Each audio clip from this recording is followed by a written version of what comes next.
All right, so we can now do the country presentation. So what we would like is actually all of you, each country, doing a presentation about the situation of ASF in your country. So today we have 3 of the presentation planned, and just for you to be aware that if you don't present today, you will surely present one of the other webinar in the future. So today we have scheduled Cambodia, Indonesia, and Singapore. And so we will start with Mrs. Lim Sochiat for Cambodia. Can you hear me, Lim? Yeah, Dr. Anna, I can hear you now. Yes, perfect. So I will let you, I think you can share your slide. So I give you the microphone then. So I can share screen.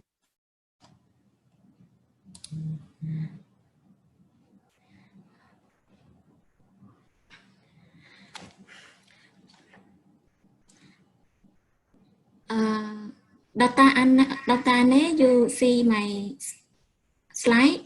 Yes, we see them. Yeah. You see. Okay, so let's start. Yeah. Okay. You may have to go at the beginning of your presentation because but we see your screen, yeah.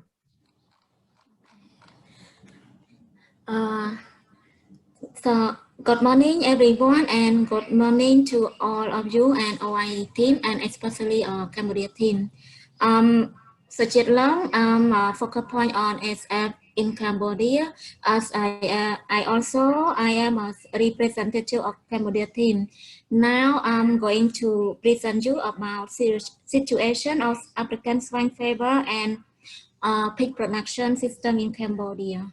So this slide will let you know that in Cambodia has also ASF outbreak. In 2019, so here in Cambodia, since late March 2019, there are around 5,000 pigs die and calling, and there are 5 provinces that have the outbreak of ASF in Ratanakiri, Tabong Khmum, Svai Rieng, Takai, and Kanda province. So at the same time that during the outbreak, we also have the strategy to solution for that case. So we have the letter that declaration form from the ministry to control the illegal import of the pig and pig's product, and also we have awareness on that time in that province, in that 5 province, to tell them about how they control during the ASF outbreak on that village. And we also have the map declaration of outbreak area, that 5 province. And from on that time, on 2019 until now, in 2020, there is no ASF outbreak in Cambodia. And this slide will tell you about the pig production system. In Cambodia, there are 2 kinds of pig production. So first is smallholder, and the second is commercial. So most of farmers in Cambodia, they like to have the animal raising in the village. So this is among up to 5 head of pig that some farmer in the smallholder in the village, they just a small pig, and there are about 2 million heads of pig in the majority of the smallholder, that around 70% in Cambodia. and most of the farmer are my minority in that the province in the Banda province, that the province that's near the Vietnam and Vietnam border, they always raising pig by free ranking. So they lack of the outstanding about uh, how uh, how to pig racing at with their village. And for commercial, their increase if we compare to the smaller commercial, they are know how to conduct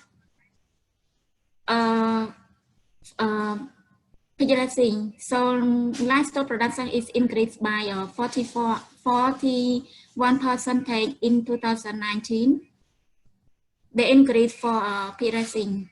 So because of the apply a good animal practice, so mean that most of commercial farm they know how to conduct a pig racing in our country. So this is all my presentation. If there is any hesitate, my camera team as Mr. Bonsong and another, they can add more some information about this slide. Thank you so much. Thank you, Ms. Sochat. Yes. So just for other people, if you have any question for this presentation, could you please just like include them in the chat. We'll answer them at the end of all presentations. Thank you. So after Cambodia, let's go to Indonesia with Dr. Pebi Susino. Thank you, Anne. Can I share the screen now? Yes. Mr. Can you just like stop your sharing? Yes, thank you. Right. Perfect. I think you're free to share. Perfect. Okay, good morning to everyone. Thank you for the opportunity to present this material from Indonesia. So as requested, the presentation would be on the pig production system and African swine fever situation in Indonesia. Before I go to explain what is the pig production in Indonesia, I just would like to inform the forum that I will also joined by my colleagues. We have Dr. Yuni, Dr. Safrison, and Dr. Andi here also in the room. So when we have a discussion, we would like to request my colleague to help me to, assist in the discussion. So for the pig production in Indonesia, we have estimated total population about 8.5 million heads, and 82% of that population is actually in the 10 province.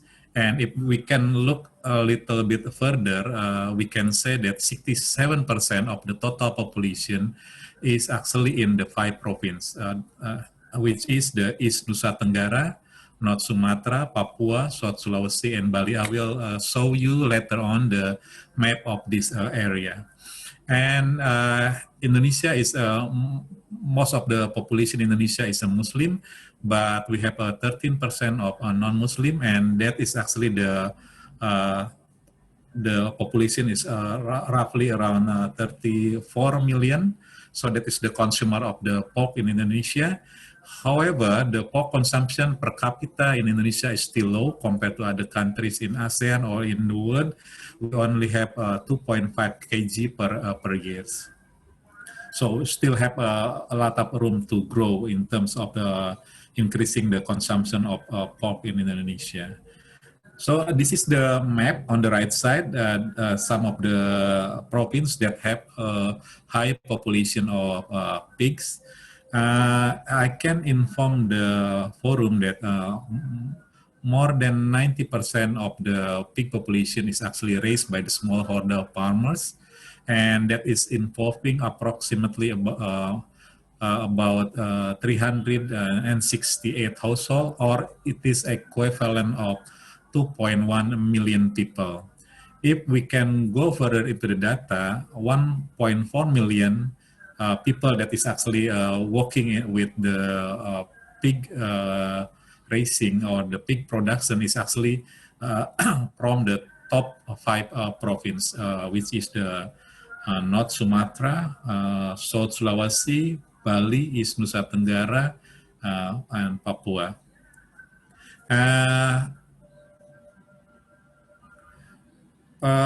As I mentioned earlier, that 90% of the pig production is actually raised by the smallholder farmers.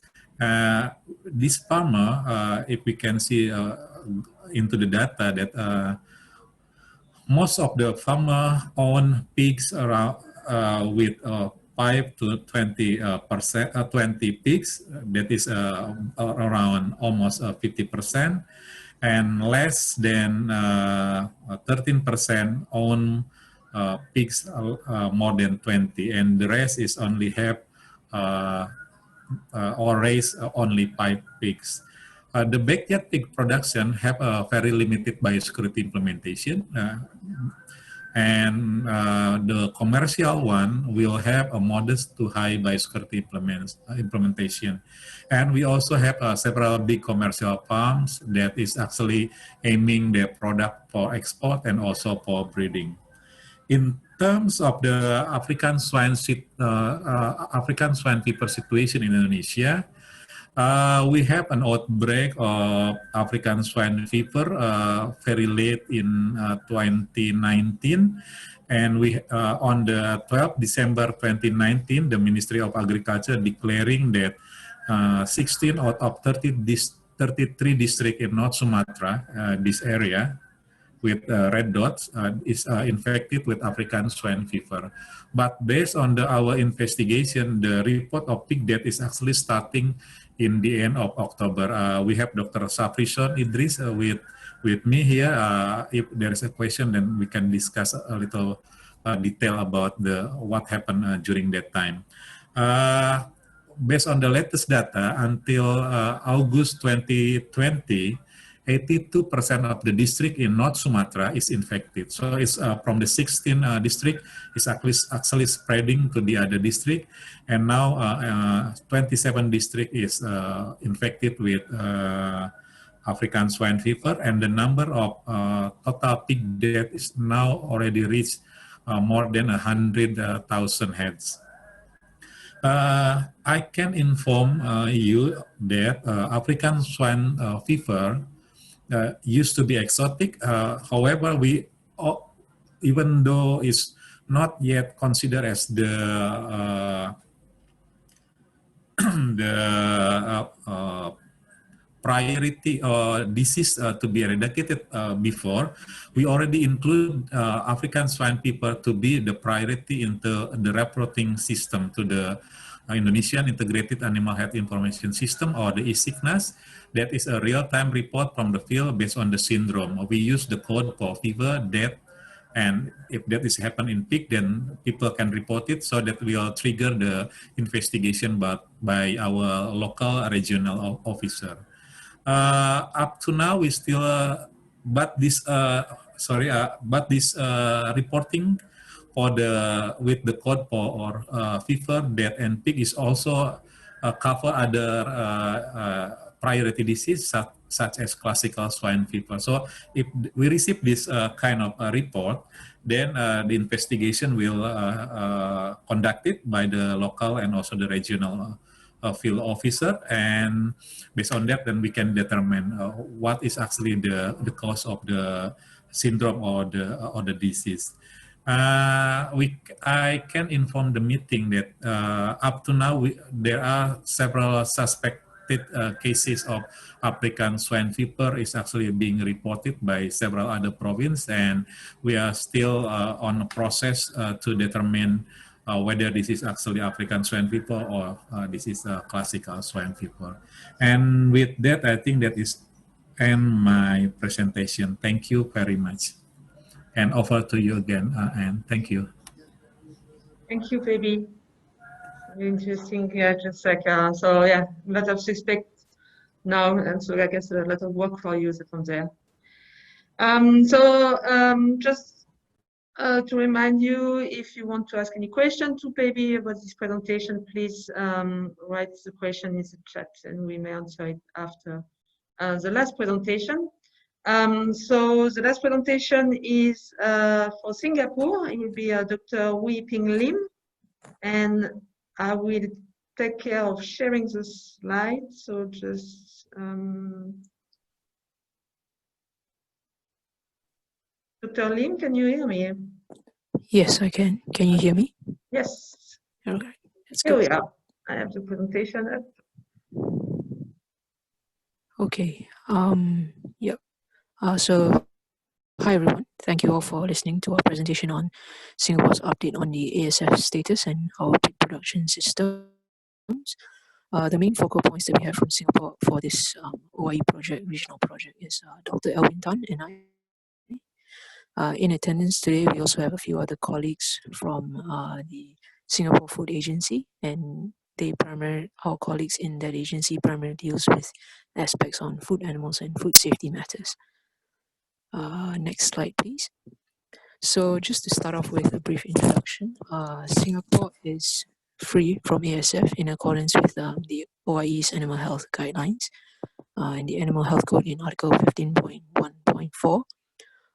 We are a small urbanized island city-state, and for the most part, domestic pig farming has been phased out since the 1990s. Next slide, please. Hi, and next slide, thank you. So just to cover for Singapore's context, our main swine industry for consumption is actually through the live import of pigs, primarily from two sources. One is Indonesia and the other being East Malaysia.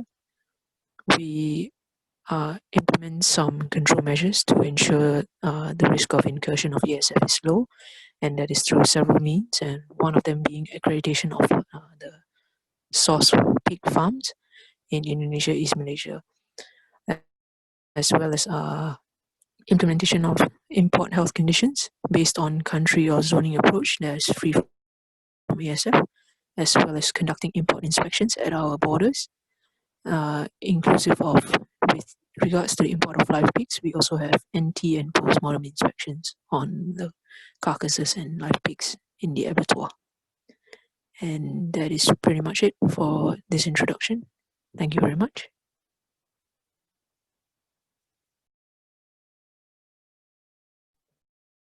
Thank you. All right. Do we have any question about any of the presentation? I think I see a question from Myanmar. What is the current? Sorry, I'm muted still. No, I'm not muted. No, it's not the same. I'm on not on computer. Excuse me. Technical issue on computers. So I see a question from Myanmar. Yes, for Cambodia. What is the current situation in Cambodia? Is it under control? I think Ms. Lim Sopchat kind of answers that. And if I remember what she mentioned that the last case was in 2019. I don't know if you want to add anything. Yeah. Dr. Anne, do you hear me? Yeah. Yeah, sorry. Sorry about that because just now I went to the restroom. So, okay, I can do the question of Dr. Mindan. What is the current ASF situation in Cambodia, right? So from half of 2019 until now, 2020, there is no outbreak on ASF in Cambodia because even though there is no outbreak on ASF in Cambodia, but we also have many activity about that. So it means that we can control, we can manage of the ASF disease in Cambodia on 25 provinces in Cambodia, like we conduct the awareness raising on ASF disease, and we have an outbreak response plan every year. So most people in Cambodia, they know how to control on ASF, and we control the animal movement from the origin border. So that's why there is no outbreak. There is no outbreak. The current situation in Cambodia is ASF not yet hot now. So you got it, Dr. Mint? Yeah. Yeah. Thank you. Next question from Kama Rinzin from Hawaii. So the question is for Indonesia. So except for Pevi, if you're here. What is the source of ASF incursion and main risk factors associated with spread of ASF in Indonesia? Thank you for the question, and I would also would like to invite Dr. Saprison later on to add on my information. In terms of the what is the risk of incursion, actually we can determine. We cannot really can determine what is actually the source of the incursion to Indonesia. However, based on the investigation, there is a link between the use of soil feeding in some area in North Sumatra. That is we suspect that is actually the how the African swine fever is actually entering North Sumatra. But we cannot say for sure that is actually the real source of the incursion. And in terms of the spread, most likely is because of the movement of the animal and also the movement of the people, especially people that is become the traders. In North Sumatra, most of the trader is actually from the city going to the village, buy the pigs from village and then move to the others. So with that, and by using the same of what you call it, the place to carry the pigs, so that a person is actually spreading the disease from one farm to the other farm. So Pak Ison, are you here with me? If you can add on that information.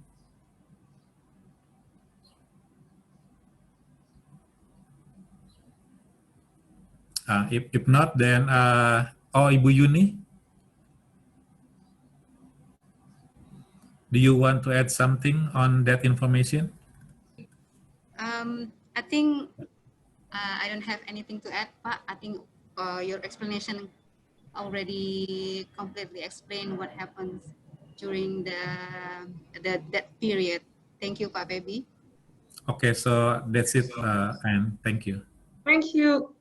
Well, thank you to three of you to have presented the situation and to answer the question. I'm sorry, I see there is another question, but we're running out of time. So maybe Dr. Perry, if you can answer to Minten Mao in the chat, would be great. So I will close the meeting. And trying to be quick here. Just I would like to remind you that we really want this project to be a communication between you as focus points and us as a team helping you for the risk assessment. So please, if you have any question from this webinar or from other matter, feel free to email us at any time, either myself. So yes, I'm not Fenglu, I'm Anne. So it was a problem on the technical issue. Or to email directly Dr. Pfeiffer, or if you have any question, or if you have any remarks, or if you have any suggestion to make this project better, to improve it. So as I say, it will be communication, and we also expect from you to actually collect data and to lead the risk assessment in each of your own country. So that's why we will develop some questionnaire for you to have specific data to collect. But waiting for this different questionnaire, I wanted to ask you if you could start to gather some data, but African swine fever, of course, but also risk assessment. So here on the to-do for this week, I mean next week and the week after, would be to collect data about any previous risk assessment that you had in your country. Of course, collect data about the outbreak of African swine fever. So I know that you have the information, and we could see some of the information today on 3 countries. But if each country could collect this data, would be great. And as well as, of course, the pig production. So that will be a first step. And before, maybe I will leave Dr. Pfeiffer close the meeting. Just to inform you, so the next webinar should be in 2 weeks. So we try to have a webinar every fortnight. So there will be the week of the 5th of October. And of course, we'll let you know later in time the specific day and time of the webinar. Thank you all, and I will let Dr. Pfeiffer to finish, I guess. Thank you, Anna, and thank you for making sure we did what we were supposed to do. So, and also thank you for the other members of the team here to get this webinar series going. I mean, and as you saw, we actually have been using a new room, which has just been refurbished. I think it's only been opened a few weeks ago, so we are still trying to learn how to use the technologies. And I'm actually at level 5. You see, I consciously used my office because I didn't want to wear a face mask so that you can see my face. Because the reason why my colleagues are wearing face masks is that we have to wear face masks if we have several people in the same room, which makes communication a little bit more complicated. But I think this was a good start. Well, I'm sure we'll get even better, all of us, in the way how we improve our understanding of this disease and how it behaves in the region. We will learn from you. We'll learn from you a lot, and even the 3 presentations today were very useful. You see, and I'm sure you had the same feeling from your country's perspective, hearing from the others how what's going on there, what they've learned, and how they're dealing with it. And we need to help each other, because I've said this in many meetings. It's a boundary disease, and we have to tackle it together, and we have to learn from each other. And that's the purpose of this project, really. As Ronel said at the beginning, we have 10 months, 11 months as part of this project here, to become a team and ideally develop better ways of managing the disease threat within the countries. I do not think that we will be able to eradicate it, definitely not as part of this project, but we should be able to teach each other and thereby manage the risk of introduction or spread within the countries. And I'll stop there. So we look forward to the next, to the interactions with you, but we'll need your input, okay? It can't be passive. It'll be driven by you. We can facilitate, we just facilitate, actually. That's our role, that's our job. And we can teach, but you also need to teach us as you did today. So thanks a lot, and I'll hand over back to Anne to push the button for closing the meeting. Well, thank you, everybody, and well, have a great day and a good weekend also, because I think the weekend is coming. Have a good day, and see you in 2 weeks then. Bye. Bye-bye. Thank you. Thank you.